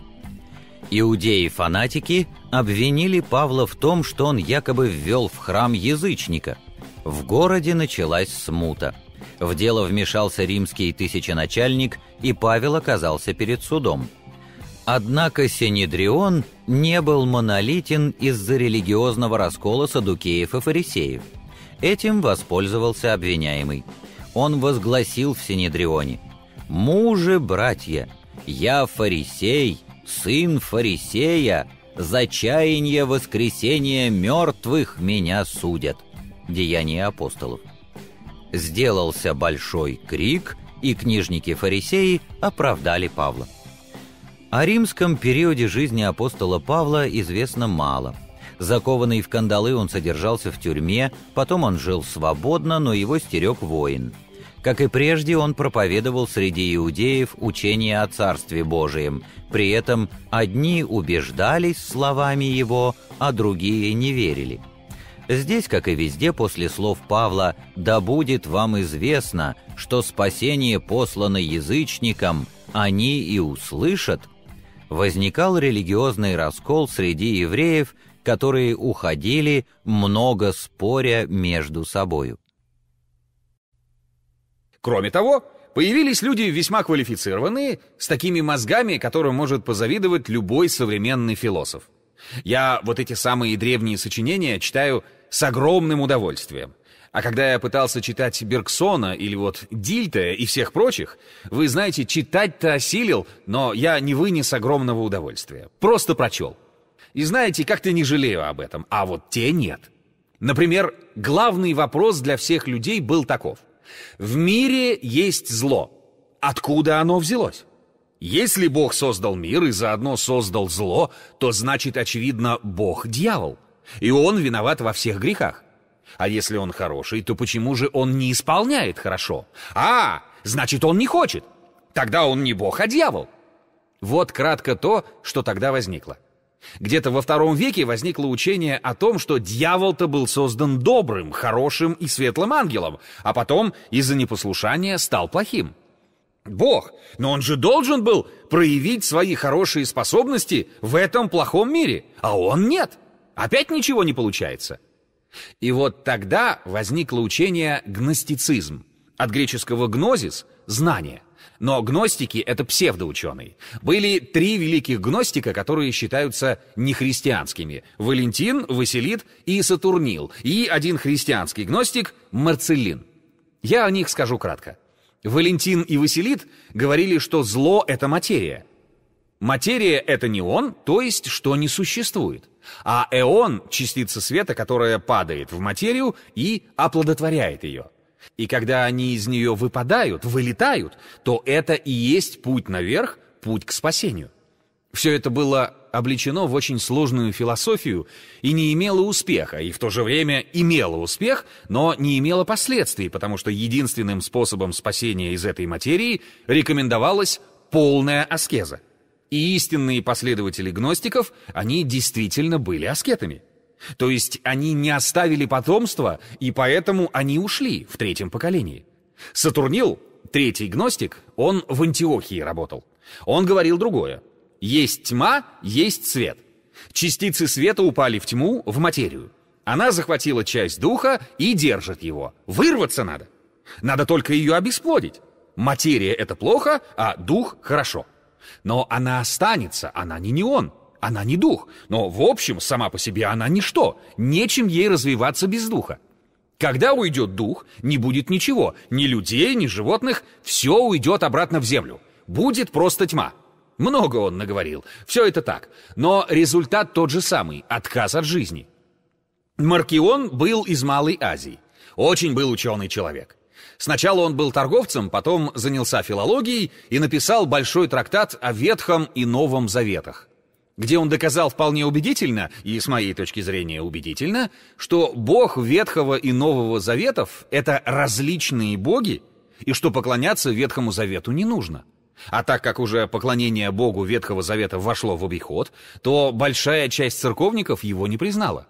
Но церковь разделилась на 2 партии — на маркионитов и его противников.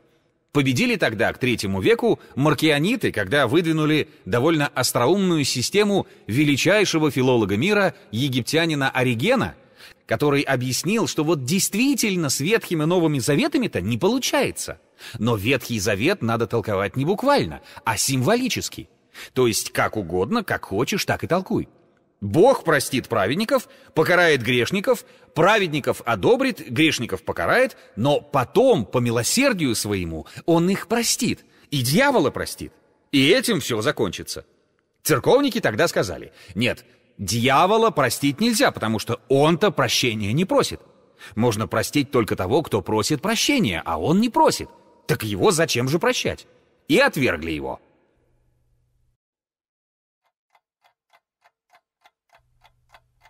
Учения, объединяющиеся под именем гностицизм, представляют пеструю картину. В нем переплетены египетская философия и индуистская, еврейские и мистические учения, но от всех этих учений Он отличается именно тем, что с самого начала старался связать себя именно с христианством. Но именно с подлинным христианством, которое он с самого своего рождения искажал и эксплуатировал, у гностицизма меньше всего родства.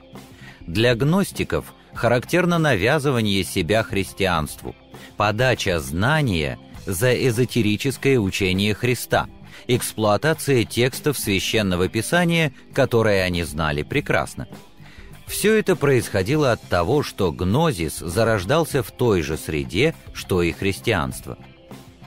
Валентин родился в Египте в начале II века, получил образование в Александрии, много писал, был христианином и даже претендовал быть епископом в Риме, и в конце концов сам же отказался от церкви. Умер в 60-х годах II века. У Валентина была обширная школа. Василит – крупнейший гностик в Александрии середины II века. Он учил, что тело Христа создано было Творцом из эфирной материи неба. От нерожденного Отца родился ум, от него родилось Слово, Логос. Потом от слова разум, от разума же премудрость, София, и сила, от силы же и премудрости силы начальства и ангелы, которых он называет первыми и говорит, что они сотворили первое небо. Потом, через истечение из них, появились еще другие и создали другое небо, подобное первому. И таким же образом последовательно произошли все новые начальства и ангелы, и 365 небес. Сатурнил Антиохийский – известный антииудейский гностик, живший во II веке. Его система представляет строгое развитие дуализма с отрицанием всякого значения иудейства в деле освобождения добра от зла. Он запрещал брак и ратовал за вегетарианство. По его представлению, человек является творением ангелов только внешне. На самом деле высшая сила послала только ту искру, которая его создала. Различал два типа людей, среди которых только один заслуживает спасения. Маркион, христианский еретик II века, родился в Синопе. В детстве воспитан был в христианстве, отец его был епископом, и вел жизнь до того воздержанную и нравственную, что его сделали пресвитером в отечественном городе. Позже, по одним сведениям за обольщение девственницы, по другим за противный учению церкви образ мыслей, он самим отцом был отлучен от церкви. Он отрицал аллегорическое толкование Библии, не признавал противоположности между верой и знанием, отвергал церковное предание. В основе его доктрины лежит дуализм, учение о двух началах бытия. Он отрицал исторические факты, сейчас находимые в Евангелиях, Христово рождение, воплощение и страстей, а также и в воскресение тела Иисуса. В 150 году Маркион стал открыто проповедовать и составил вокруг себя общину последователей. На Востоке его последователи носили название энкратитов, воздержников и гидропарастатов, водопийц. Ориген, 185-255 годы, христианский богослов и философ, преподаватель Александрийской школы катехизаторов. По просьбе язычников, желавших обратиться в христианство, стал главой огласительного собрания. Соблюдал строгий пост, мало спал и, наконец, чтобы избежать брака, оскопил себя. Во время гонений на христиан Ориген был заключен в темницу в городе Тире и подвергся пыткам, от которых впоследствии умер. Отношение христиан к Оригену двоякое. Его заслуги в изучении Библии и в защите христианства против языческих писателей привлекли к нему ревнителей веры – Григория Нисского, Василия Великого и других. Но некоторые его взгляды о боговоплощении и воскресении вызвали недоверие, доходившее до ожесточенной вражды. Из-за того, что в учении Оригена платонизм соединен с христианством, за отклонение от ортодоксального учения церкви Ориген был осужден как еретик на 5-м, 553 году, а потом и на 6-м, в 680 году, Вселенских соборах.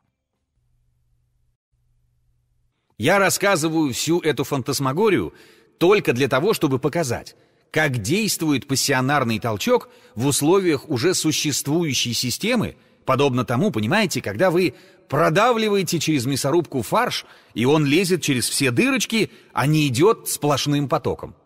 В первых двух случаях мы видим поток, в арабском случае. Во франкском случае, в Западной Европе, тоже поток, хотя и не такой прямой, не такой целенаправленный, немножко размытый. А здесь, на территории Римской империи, все полезло в разные стороны, а результат был тот же.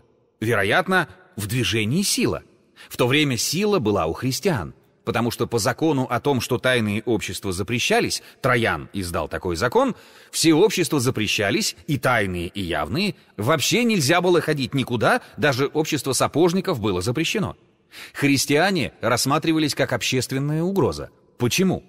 Потому что они по вечерам собирались, что-то такое делали, говорили, потом ели своего бога и потом расходились. И никого на свои соборы, собрания не пускали. А там было приказано их арестовать, потому что в тогдашней Римской империи желающих доносить на своих близких было более чем достаточно. Пошел такой донос на всех римских граждан и провинциалов, что Троян испуганно запретил принимать доносы на христиан. «Да, конечно, — сказал он, — надо казнить, но только по их личному заявлению. Вот приходит человек и заявляет, что он христианин, тогда его можно казнить, а если он не говорит, а на него пишут, выкидывайте все доносы». И что вы думаете? Оказалось огромное количество людей, объявлявших себя христианами и принимавших казнь. Потом даже этот закон перестали соблюдать преемники Трояна, потому что пришлось бы казнить слишком много весьма толковых людей, христиан и близких к ним. Христиане — это общее название. Не только церковные христиане, но и гностики, и манихеи, хотя о них особый разговор. Все они подпадали под этот закон. Они сначала объявляли себя, их уговаривали. «Да ладно тебе, ты иди подумай, может, завтра придешь, я тогда запишу, а сейчас меня вообще нет, у меня рабочий день кончился». «Нет, запиши меня, на казнь не успею». «Ну, на следующую успеешь, какая тебе разница?» Вот такой разговор. А они — нет. Потому что в силу своей пассионарной одержимости они так поверили в смерть и в загробную жизнь, что они считали, что для того, чтобы спастись, требуется смерть. И они требовали смерти. А менее пассионарные они служили. Служили в войсках, служили в администрации, служили в правительственных органах, торговали, возделывали землю, и поскольку они не допускали разврата и соблюдали строгую моногамию, то они быстро размножались. Женщина-христианка рожала мужу-христианину каждый год по ребенку, потому что считалось, что убивать плод в чреве – это грешно, это убийство. А в это время язычники развлекались так, как принято развлекаться в больших городах всего мира, естественно, стриптиз. И детей законных они почти не имели. То есть к III веку количество христиан было уже велико, но принципиальность свою они сохраняли. Вот когда в Галлии было восстание богаудов, то надо было послать хорошие войска на подавление. Восстание было не христианское по существу, но какая-то часть этих богаудов и их вождей были христианами.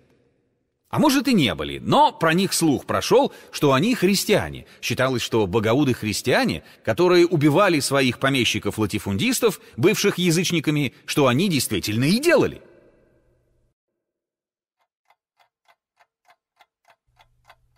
Богоуды, кельтская «бага» — борьба, участники народного антиримского движения в Галлии и Северной Испании в III-V веках. Это разорившиеся крестьяне, мелкие ремесленники, колонны и беглые рабы.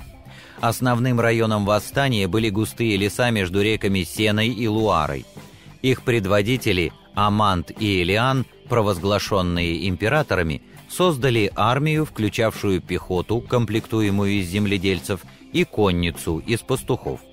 Подавленное римлянами движение возобновилось в 408 году.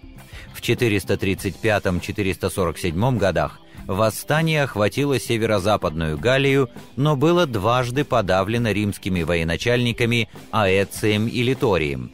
В середине V века оно вспыхнуло в Северной Испании, подавлялось римскими, а затем вестготскими полководцами. Против них направили для подавления один из самых лучших и дисциплинированных легионов империи, 10-й Фиванский легион. Те приехали в Галлию и вдруг узнают, что их посылают против единоверцев. Они отказались. Восстания в римской армии в то время были постоянно, легионы восставали запросто. А в легионе 40 тысяч человек вместе с обслугой, 10 тысяч бойцов и там обслуга, вспомогательная часть. В общем, 40 тысяч человек отказались подчиниться начальству. И они знали, что им за это полагается казнь через 10-го, децимация. Но вместо того, чтобы поднять восстание, они положили копья свои и мечи и сказали: «Воевать не будем». Ну что ж, через 10-го выйди. Отрубают головы. Пойдете воевать? Не пойдем. Еще раз через 10-го и еще раз. Весь легион без сопротивления дал себя перебить. Они сохранили воинскую присягу и свою дисциплину. Они дали слово подчиняться, они подчинялись, но не против своей совести. Совесть была для них выше долга. Праздник есть такой — 40 тысяч мучеников. Это как раз в память о 10-м Фиванском легионе. Со времени их мученической кончины в 313 году. Церковь прославляет 22 марта память этих святых. Они приняли страдания за Христа уже перед самой победой христианства в Римской империи. Вы понимаете, какой такой был страшный подъем? И он сломал систему Римской империи. Это очень интересная вещь. Можно ли сказать, что это был социальный протест? Отчасти да. Но почему этот социальный протест проявился в основном в восточной части Римской империи, где порядки были совершенно одинаковые с Западом? Он был в Малой Азии, в Египте, в Сирии, в Палестине, гораздо слабее в Греции, очень слабо. И совершенно не чувствовался ни в Италии, ни в Испании, ни в Галлии.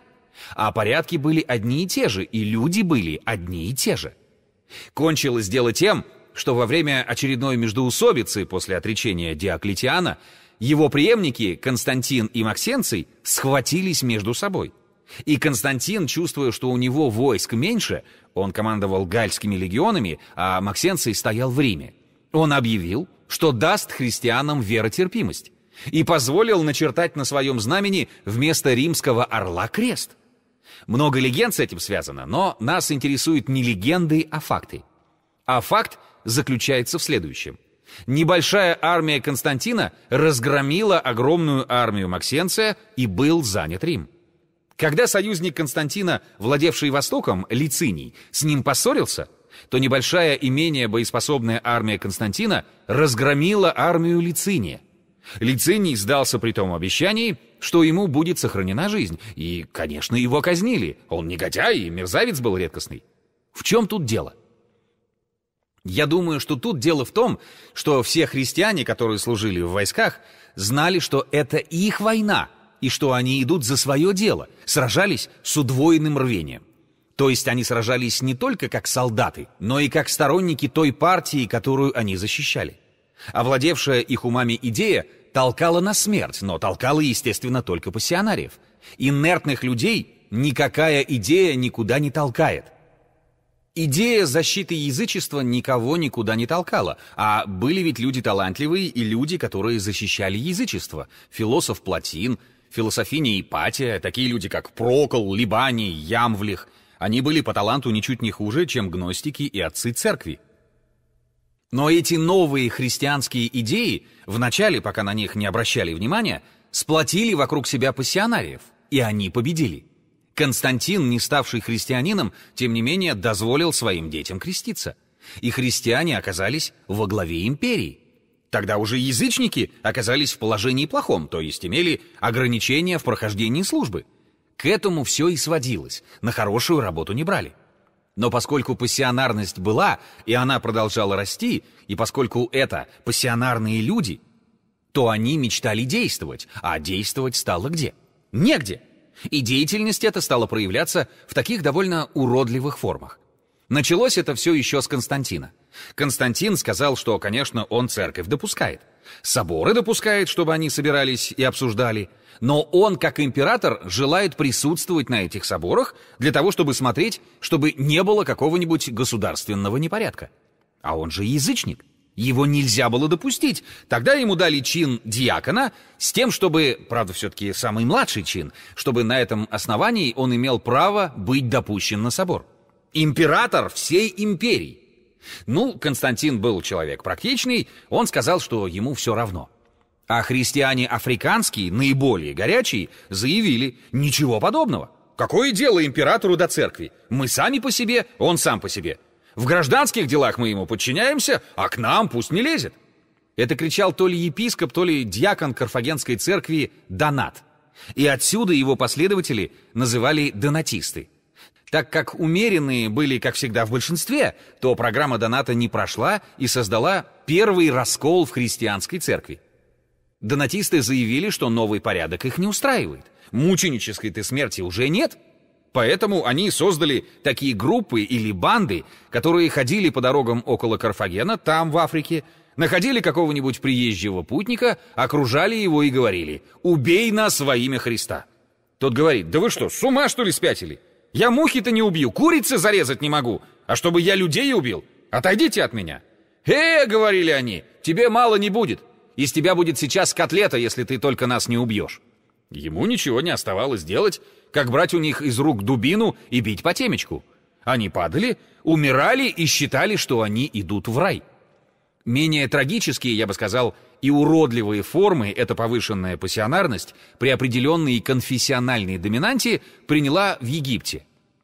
Там, правда, не требовали, чтобы их убивали, но говорили: «Нет, мы откажемся от судьбы, которая нас привлекает. Мы всего хотим. Мы хотим этой вкусной пищи, хотим это сладкое вино, мы хотим этих милых женщин, мы хотим читать этих бессмертных поэтов, а христианам этого нельзя. Все, уходим в пустыню».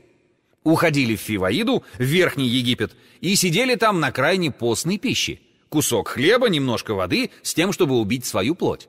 А там, чтобы не искушаться, велели наполовину себя в землю закапывать, чтобы не было действительно соблазна, и следить, чтобы искушение тайно не было осуществлено. Так зародились монахи-фиваиды. Ну, было ли это плохо или хорошо?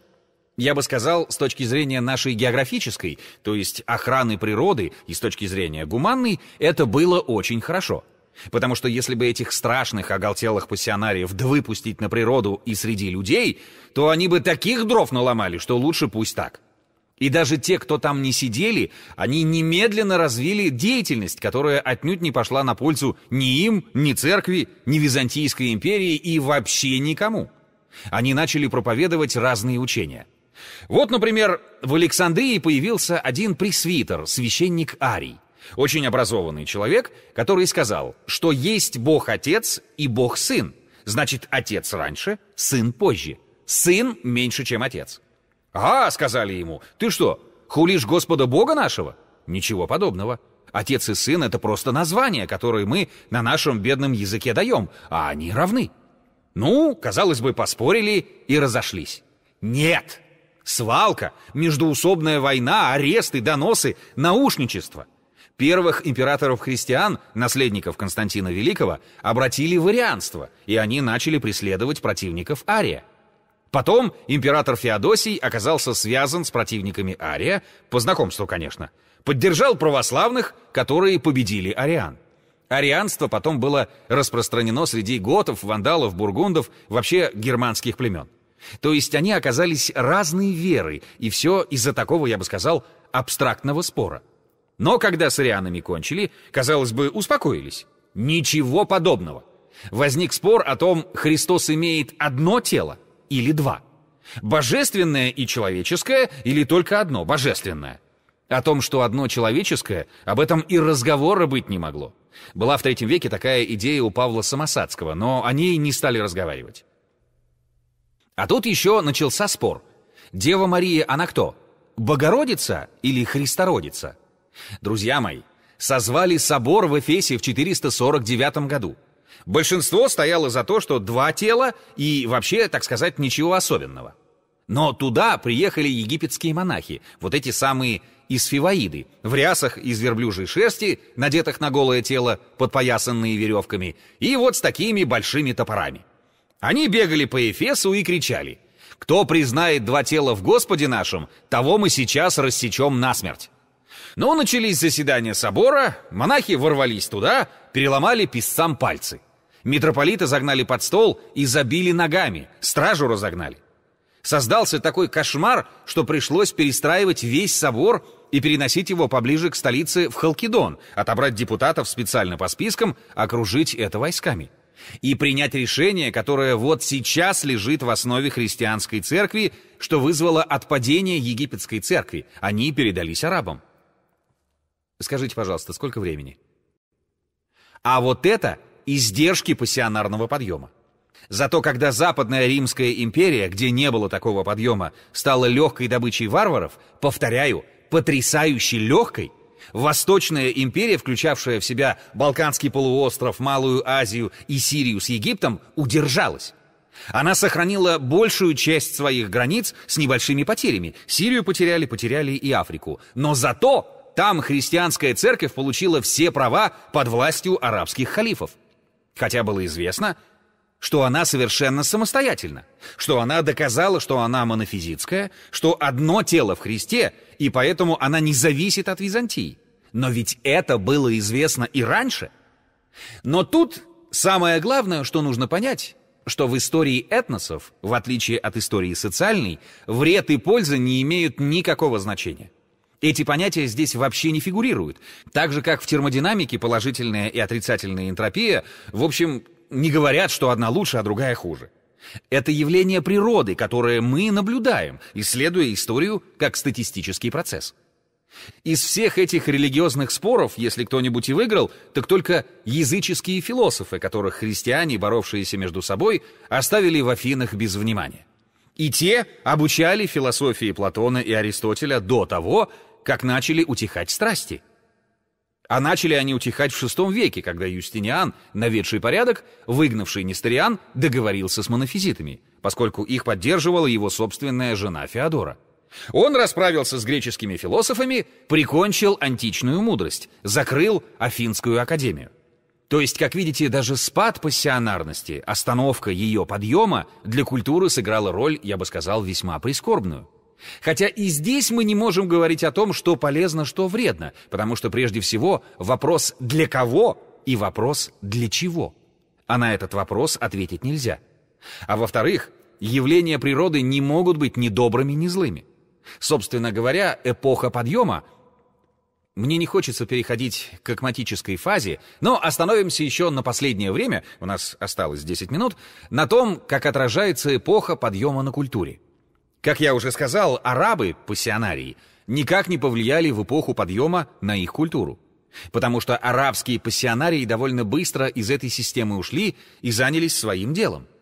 В Англии в эпоху подъема пассионарии были тоже заняты устройством своих этносов, небольшие, но резистентные социальные группы. И поэтому им было не до того, чтобы уничтожать животных и леса. Природа отдохнула. Что было в это время в Византии?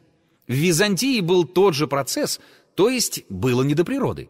И кроме того, в Сирии, в Малой Азии, вокруг Константинополя был такой устойчивый, тысячелетиями отработанный антропогенный ландшафт, что, собственно, вносить в него какие-нибудь изменения казалось глупо. Любой прогресс мог пойти только на вред, а не на пользу. Стоп!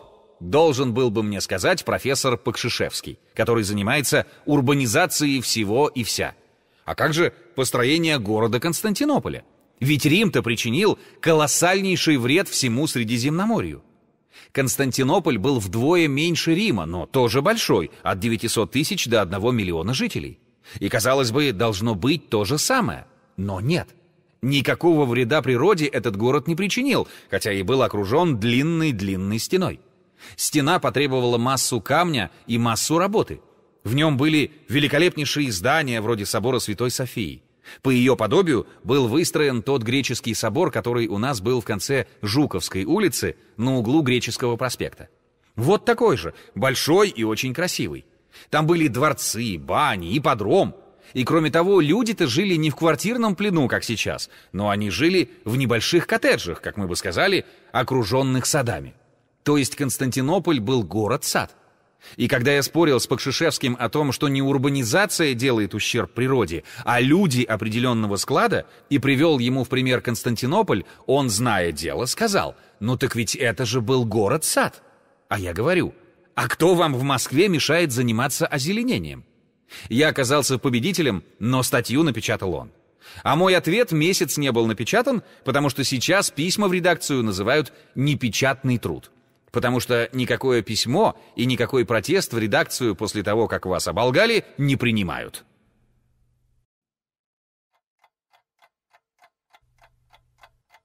Собор Святой Софии в Константинополе называли Великой Церковью. Он был создан в 532-537 годах по заказу императора Юстиниана. Для строительства главного собора Византийской империи были приглашены профессора математики и геометрии Анфимий из Трал и Исидор из Милета. Великолепие этого грандиозного интерьера поражало современников. Собор Святой Софии оставался недостижимой вершиной, к которой не решались приблизиться. После завоевания Константинополя в 1453 году турки через полвека сделали этот храм мечетью. Здесь Лев Гумилев сопоставляет судьбу собора Святой Софии со схожей с ним по облику греческой церковью во имя святого великомученика Дмитрия Солунского в Санкт-Петербурге. Она была заложена в 1861 году. В 1866 году строительство одного из самых красивых православных храмов Петербурга было завершено.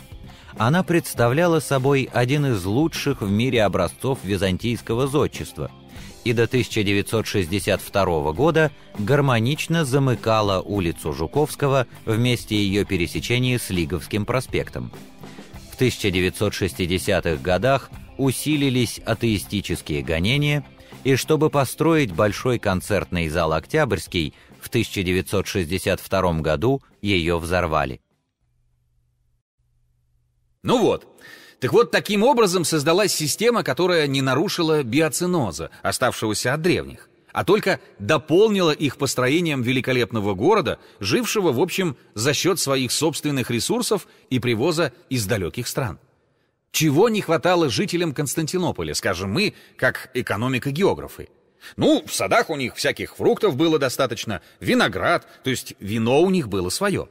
Кроме того, поместья были поблизости. Там были и козы, молоко, и опять же виноград. Хлеб нужен был. Но в Константинополе и в других больших городах было великолепно развито художественное ремесло. Можете пойти в Эрмитаж и посмотреть, там есть отдельные вещи. И везли это в Ольвию, Херсонес, Феодосию, и у скифов меняли на хлеб. А обратно, то есть с низовьев Днепра и Дона, везли от скифов и сарматов огромное количество хлеба и прокармливали все свое население. Кроме того, хлеб везли из Египта, правда, там плотины еще не было, поэтому плодородный Нил разливался, ил отлагался как удобрение на полях. Урожаи были баснословные, а египтяне, так сказать, по инерции работали, так что хлеб оставался. Предметы роскоши и ценности везли из Китая. Шелк везли, шелка-то своего в Европе не было, но шелк был очень нужен, потому что, знаете, вшито были, а шелковое белье спасает от вшей. Поэтому шелк покупали.